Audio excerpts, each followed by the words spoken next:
Un ko mēs redzam ciparos? Mēs plānojam 15,1 miljārdu ienākumus pretī 17,1 miljārds izdevumos. Varbūt tas absurds teātris ir jābeidz. Siliņas kundze. Un jo lielāks parāds, jo lielāka procentu. Un pamatsumma nepazūd. Ka, protams, valdība saka, mēs parūpējamies, atradām naudu. Kur jūs atradāt? Jūs aizņēmāties 2 miljārdus, budžetā nav ne centa atvēlēts Rail Balticam. Lēmums Briškena nav, viss, Briškens aizlidoja, tur, atgriezīsies atpakaļ. Rail Baltics ir kā caura muca. Ceļu infrastruktūra mums ir ļoti sliktā stāvoklī. 500 miljārdu dabūsim mūsu ekonomikā. Ko tas nozīmē? Rīga un visur citur strādās restorāni, kafejnīcas, viesnīcas. Tie nav tikai cipari, tas ir tas, ko var izdarīt. Visi uzņēmumi, kas strādā Latvijā, tie, kurus jāizmanto visvairāk. Tas ir opozīcijas pārstāvji. Nāciet arī, pasakiet kaut kādas pāris lietas, ko vajag izdarīt. Ja šodien runa, kuru teica premjerministre, būtu runa, kas ir saistīta pēc pirmā padarītā valdības gada, tad principā teikt, premjera cenšas, lai tās lietas tiek uzlabotas. Bet, ja mēs sasummējam šo vienu gadu kopā ar Kariņa kunga valdīšanu un vienotības valdīšanu 6 gadus, tad īsti kaut kas neiet kopā. Jūs arī sakat, ka Igaunijā tagad ir daudz grūtāk nekā pie mums. Publiski ir izskan informācija, ka Igaunijā problēmas ir vairāk. Un es gribu vienkārši salīdzināt mūsu kaimiņu valsts, jo nav jēga salīdzināt Latvijas ekonomiku ar Vācijas, Francijas ekonomiku, bet pat Igaunijas ekonomiku. Un ko mēs redzam ciparos? Igaunijā dzīvo par 500 miljonu mazāk iedzīvotāji nekā Latvijā. 1,36 miljoni. Latvijā it kā dzīvo 1,8 miljoni. Igaunijā gadā budžetā ieņēmumi tiek plānoti 17,7 miljārdi. Izdevumi 18,2 miljārdi. Tātad 0,5 miljārdi deficīts.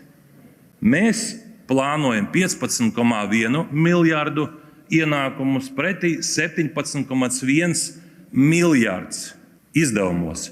Tātad vēl 2 miljārdi pie ārējā parāda. Bija 19, tagad būs 21. Ja mēs tā lēnā garā turpinam aizņemties pa 2 miljārdi, bet reāli mēs aizņemsimies jau arī 3 miljārdus drīz, jo nākamgad mēs maksāsim vairāk kā 0,5 miljārdu par ārējā parāda apkalpošanu. 26. gadā, kā Finanšu ministrija sagatavoja, jau būs pāri pa 600 miljoni, un jo lielāks parāds, jo lielāka procentu. Un pamatsumma nepazūd. Tas nozīmē, ka Igaunijai šodien, tas ir nākamajā gadā, ārējais parāds tiek plānots 10 miljārdi, mums ir 21. To, ko teica ekonomikas ministrs, ka mēs gribam tur principā 10 gados tur dubultot mūsu ekonomiku, tad pēc esošiem cipariem īsti tas neštim, jo nevar dubultot ekonomiku aizņemoties 2-3 miljārdus katru gadu. Ja mēs teiktu, ka mēs gribam tikai Igaunijas līmeni sasniegt, tad mums vajadzētu nākamajā gadā būt sekojošiem cipariem. 24 miljārdi ienākumos un nedaudz ap 25 miljārdi izdevumos. Tātad, ja mums ir 15,1, mums pietrūkst 9 miljārdi salīdzinājumā ar iedzīvotāju skaitu. Ja ir pilnīgi vienāds, jūs saprotat, 9 miljārdi tas ir tas, kas mums iztrūkst ienākumos, par ko mēs varam runāt. Tas, kas mani satrauc visvairāk, ka, protams, valdība saka, mēs parūpējamies, atradām naudu. Kur jūs atradāt? Jūs aizņēmāties 2 miljārdus, un šī nauda neiet investīcijās. Tas, ko jūs, Ašādēna kungs, teicāt, jūs jau precīzi pateicāt, Eiropas fondi, kuri aiziet programmās. Bet Eiropas fondi tā nav nopelnītā nauda, tā ir dāvana. Ja mēs paņemam reāli budžeta deficītu šos 2 miljārdus, mums vēl jāpierēķina tā dāvinātā Eiropas fondu nauda, un tad mēs nonāktu līdz situācijai, kad tas caurums ir lielāks. Un cik ilgi, 30 gadi pēc neatkarības mēs dzīvojam un domājam par to, cik mums Eiropa vēl uzdāvinās. Un tagad nonākam pie galvenām tēmām. Nav jēga šodien apspriest, kam jūs tur atradāt kaut kādu naudu, jo tā ir aizņemtā nauda. Jūs neko neatradāt, jūs vienkārši 2 miljardus aizņēmāties. Tā pašā brīdī, ja mēs runājam par valsts aparāta, birokrātiskā aparāta samazināšanu, jūs teicāt par 5%. 6 gadu laikā, kad bija 5 gadi Kariņš un tagad jūs, Siliņas kundze, 5% pa maz. Vajadzētu 30% atlaist. Valsts kontrolieris, kuru nesen iecēla šī Saeima, teica, ir 6 institūcijas, kas nodarbojas ar nekustamā īpašuma apsaimniekošanu valstī. 6 ir pilnīgi vienādas struktūras ar dažādiem nosaukumiem. Te daži teica, ka tur padomē maksā 4000 mēnesī atalgojumu par vienu sēdi, ko apmeklē padomes loceklis. Jūs tur gribat varbūt pa vienu padomes locekli samazināt, bet realitāte jau ir pavisam cita. No 6 institūcijām vajadzētu atstāt vienu tikai, apvienojot tas 5 pieliekot klāt un iedot viņiem arī papildus naudiņu, tie, kas tur strādās. Bet es esmu pilnīgi pārliecināts, ka vienas institūcija varētu to visu veikt. Tātad neiet runa tikai par tiem cilvēkiem, kurus atlaidīs. Runa ir par to, ka 5 ēkas būs brīvas, viņas var pārdot, iegūt naudu, viņas nav jāapkurina, jo ziemā jau tie tēriņi ir no apkuras nāk. Jūs saprotat, nekas tāds nenotiek. Kāpēc tas netiek darīts? Es godīgi sakot, nesaprotu. Tagad par to pašu Rail Baltica, par ko mēs esam runājuši. Budžetā nav ne santīma, ne centa atvēlēts Rail Balticam. Jo skaidrs ir tas, ka naudas, izņemot tie 15% līdzfinansējumam, kas ir paredzēti no Eiropas, ir.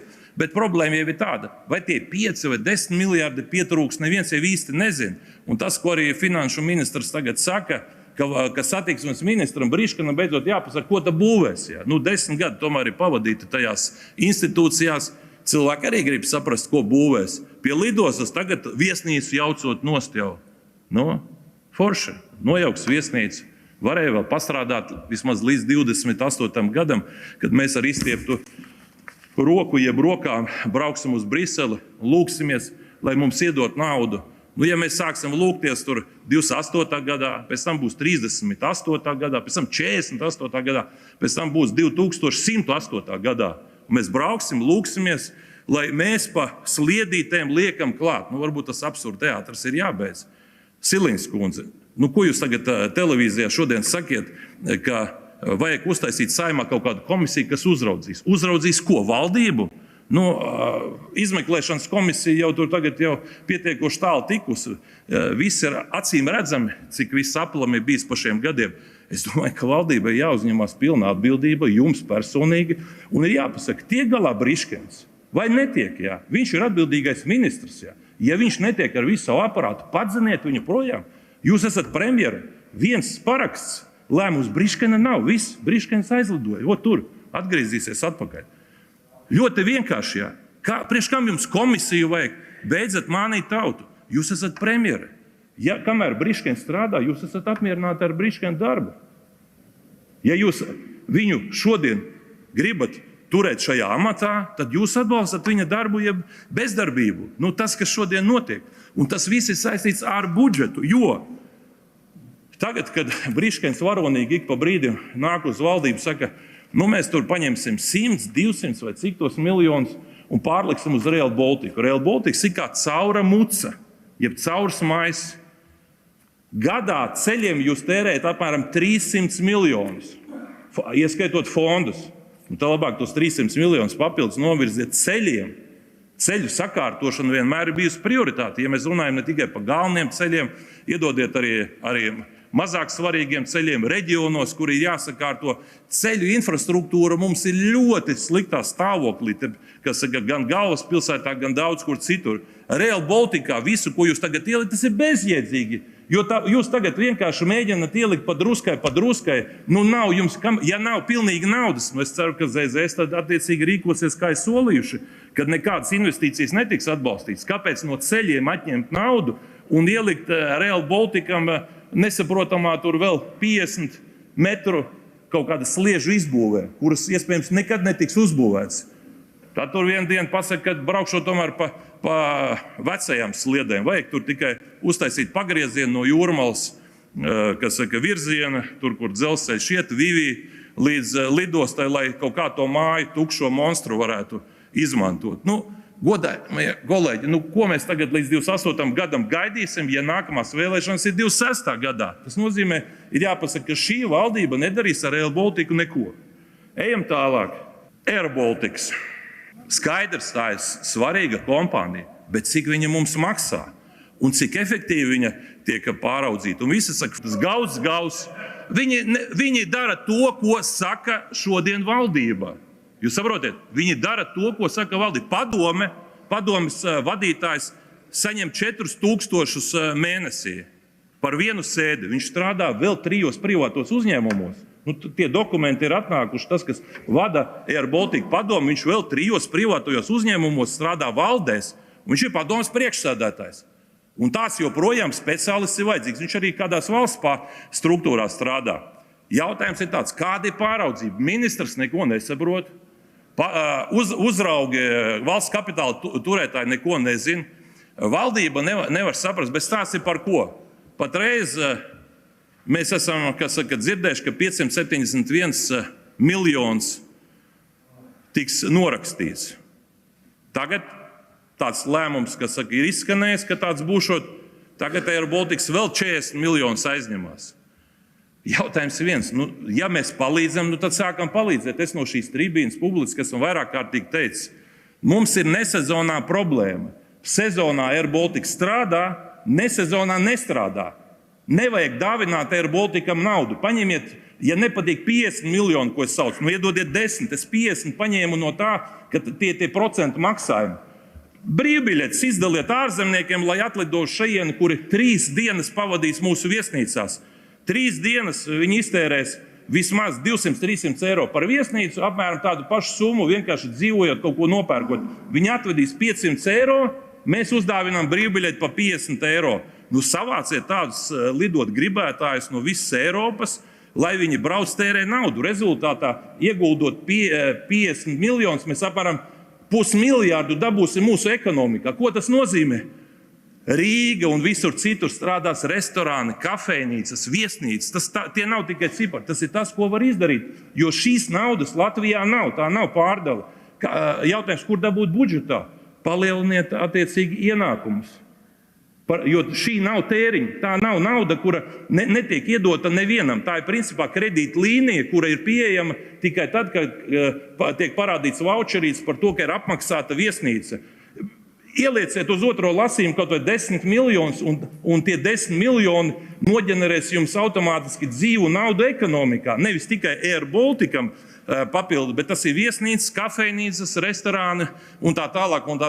Mums jādomā, kā sildīt. Es šajā gadījumā nemēģinu jūs kritizēt, es vienkārši pasaku, tas ir konkrēts priekšlikums, ko jūs uz otro lasījumu varat izdarīt, vienkārši koriģējot prognozi par ieņēmumiem, jo tie izdevumi nebūs nekad kā izdevumi, ja neienāks pretī šī nauda. Bet vai jūs esat gatavi to darīt tālāk? Ja mēs runājam par zaļo koridoru, par to es gribu premjeru uzslavēt. Ideja ir laba. Jautājums, kā viņa darbosies. Nosakiet skaidrus principus. Tam zaļam koridoram, ja visi sēdēs rindā pie ministru kabineta, vienkārši papļāpās un nekas nemainīsies, būs slikti. Man ir priekšlikums. Ja nāk kāds investors ar investīciju vismaz sākot no 10 miljonu, to jūs robežu varat noteikt paši, pieņemsim 10, lai nediskriminētu arī tos mazo vidējo biznesu. Viņi saka, bet mēs gribam saprast, vai ierēdniecība atkal mums neliks sprunguļus riteņos.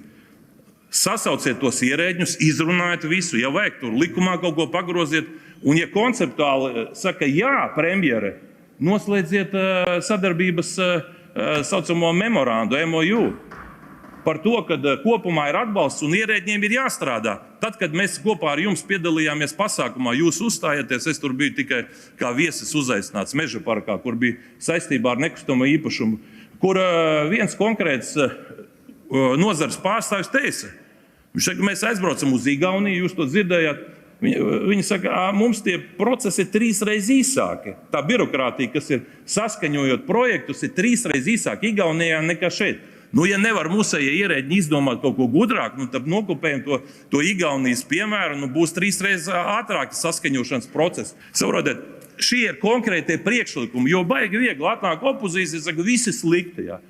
Patreiz mēs esam faktā, ka mums pietrūks 9 miljārdi ienākumu salīdzinājumā ar Igauniju.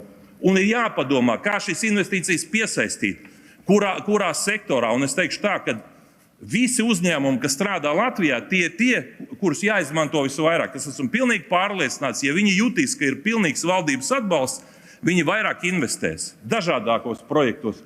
Un otrs ir arī eksports. Skaidrs, ka bez eksporta, ja tas uzņēmums strādā uz vietējo tirgu, tur tas saka no vienas kabatas otrā. Ir nepieciešams, lai ir eksports pēc iespējas vairāk valstīm.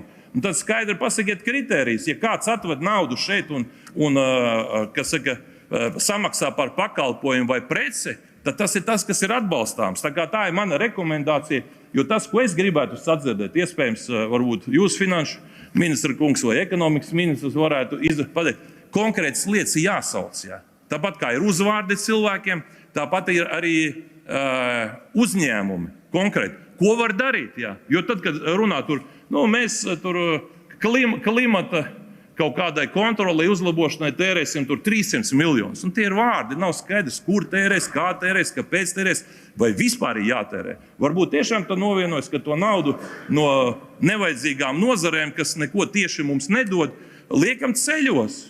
Brīškainam vismaz būs ko darīt, ja netiek galā ar Rail Baltica, lai vismaz ceļus būvē. Bet tagad sanāk tā, ka mēs visur mēģinām baigi tur tēlot. Latvija ir puse no teritorijas meži. Mēs esam jau vieni no zaļākajiem. Apskatieties, Nīderlandē tur ir 18 miljoni iedzīvotāji, teritorija par 1/3 mazāka nekā Latvijā. Viņiem tur mežu praktiski vairs nav, bet Nīderlandē tie, kas eksportē puķes un visādu lauksaimniecīgas produkciju un tā tālāk. Vienkārši mēs esam jau šodien gana zaļi. Tā kā priekšlikums ir pārmest naudu tur, kur tā atdeve būs krietni lielāka. Bet par to zaļo koridoru es tiešām atbalstu. Tā ideja laba, jautājums, kā jūs to izpildīsiet. Un visbeidzot, tas, ko arī teica Ašādēna kungs, Ķekavas apveceļš apsveicams. Nezinu nianses, bet kopumā tas ir apsveicams. Ir svarīgi, lai būtu vairāk šie projekti. Nodefinējam tad kaut ko lielu, jo variants ir tāds. Mēs pa posmiem pasakām, piemēram, visus ceļus ir Liepājas virziens, kurā sitās cilvēki nost ar mašīnām, te jau progresīvie grib, lai ar riteņiem brauc tagad tikai uz Liepāju, vai ne, ka visi pātru viņiem. Liepāja, Ventspils, Rēzeknes virziens, Daugavpils, Vidzemes, Via Baltika. Ieliekat vienā paketē un sakam, mēs ejam uz grandiozu projektu PPP, kur jābūvē maģistrāles. Un tas būs cilvēkiem saprotams. Tas nebūs tā kā Rail Baltica. Izstiepjam maksājumus uz nākamajiem 30 gadiem vai kā. Tas ir pilnīgi kaut kas konkrēts, bet darīt to vienlaicīgi. Kāpēc Briškens nenāk ar tādām iniciatīvām? Nezinu, bet tas ir iespēja, ko cilvēki atbalstīs. Un tad, ja gadījumā aizņemās naudu, lai finansētu un nodrošinātu šādus, piemēram, maģistrāļu būvniecību Latvijā, mēs pat referendumu varam uztaisīt. Cilvēki dos jums pilnvaras šādi rīkoties. Tā kā godājamie valdības pārstāvji, protams, ka budžets esošajā formā, viņš nav labs. Ja. Mēs kā opozīcijas partija arī nevaram balsot par budžetu, mēs balsosim pret. Bet es negribu šeit varonīgi teikt, mēs esam pret, jo vienkārši mēs esam pret. Es piedāvāju, un te ir pieteikušies 33 cilvēki vēl debatēs. Runājam par ekonomiku. Varbūt budžeta pieņemšanas dienā ir iespējams runāt par to, kā nopelnīt. Opozīcijas pārstāvi, nāciet arī pasakiet kaut kādas pāris lietas, ko vajag izdarīt. Nevis, kam vajag iedot. Ja. Es nerunāju ne par pensionāriem, ne par bērniem, ne par ģimenēm, kam vēl iedot. Ja. Tur mēs varam sacensties, tur visi 100 varēs nākt un stāstīt, kam vajag. Nākam un runājam par to, kur nopelnīt, kā piesaistīt naudu, kā palielināt ieņēmumus budžetā. Man liekas, tas ir tas svarīgākais. Un vēlreiz saku, par to otro lasījumu. Paņemiet kaut kādu vienu konkrētu piemēru un ieliekat iekšā. Es neprasu izdevumus, es prasu investīcijas. Būtu labi, ja nebūtu arī valdība pieņēmusi lēmumu, ka neatbalstīs to kino industriju, un pēc tam skrien pakaļ tam braucošam vilcienam un saka, nē, mēs kaut ko atbalstīsim. Netflix gribēja filmēt šeit, tur vēl citi Hollywoodas pārstāvi gribēja šeit. Jūs sākumā pasakat, mēs aiztaisām programmu un tad sākam sarunu. Bet tajā brīdī, kad jūs pasakat, mēs kaut ko aizveram, tad tie pārējie, viņi saka, mēs pieņemam lēmumu, mēs jau uz Igauniju. Jo mēs esam starptautiskā konkurencē. Jebkurš negatīvs signāls, viņš automātiski rada signālu par labu mūsu konkurentiem. Igauniem, īriem, frančiem, visi grib to globālo kino industriju dabūt, jo tajā tiek iesaistīti simtiem tūkstošiem cilvēku un tie ienākumi ir lielāki nekā izdevumi. Tā kā es novēlu veiksmi valdībai, varbūt uz otro lasījumu kaut ko jūs arī uzlabosiet, lai gan godīgi sakot, pāris ministri, ja jūs neatlaidīsiet tuvākajā laikā, jūs nogrimsiet ar to kuģi. Paldies!